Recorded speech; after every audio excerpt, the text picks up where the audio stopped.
This has given them the experience that every kid has, that every kid should have. To be able to bring them and to be able to do it in a place like this where they're accepted and where they're made feel comfortable is amazing.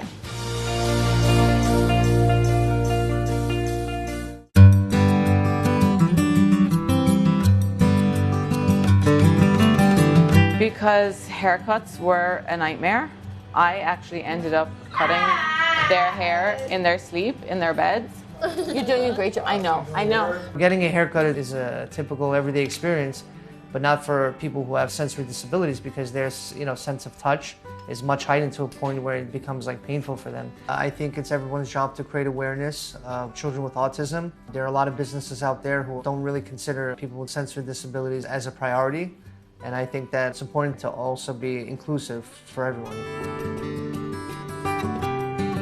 I really wanted to make it my mission to make my business to be inclusive for those families so that they have a place to come to, so that they feel welcome and understood.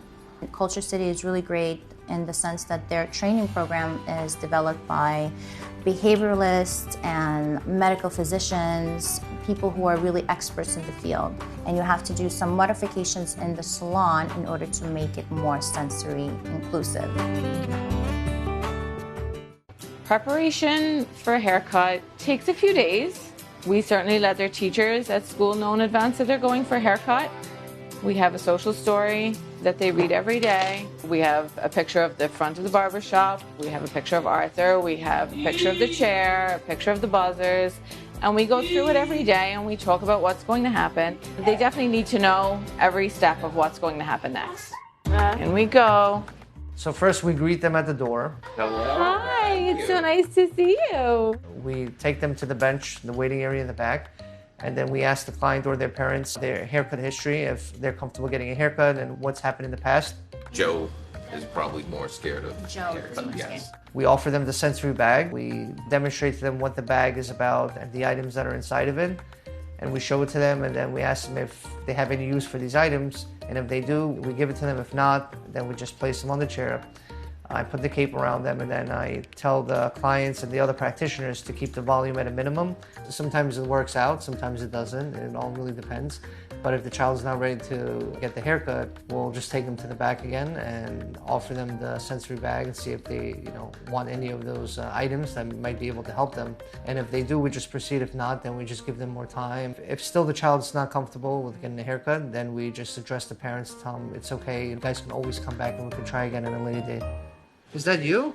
I want them to feel confident that we're here to help them in a system, that we understand that it can be overwhelming at times, but we're here as a team. Would you like to try the headphones? Headphones, yeah. Okay. It takes away so much stress from constantly trying new places and hoping that, this kid's place and that kid's place and this gimmick and that gimmick will work, and they just don't. And this experience is where we come for haircuts, and it's a regular thing, and they get used to it and they enjoy it. You're so happy? Wow! Love it. You did a great job. I'm so proud of you.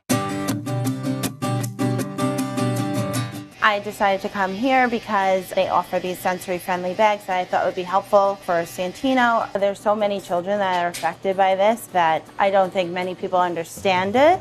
And especially when you're going to have these experiences in a public place that others could judge, to be somewhere where you don't have to worry about that helps 100%. I always feel stressed dealing in situations like this, but today I felt much better than I ever have before.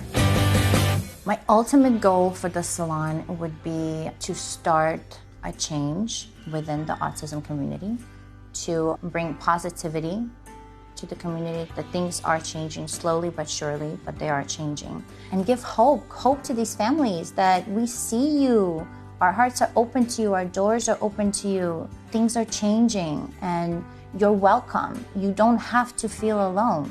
Your children are beautiful and we want to see them and we want to see them happy. That's my main initiative. Oh, you look so handsome. Was I getting a kiss? Oh, thank you.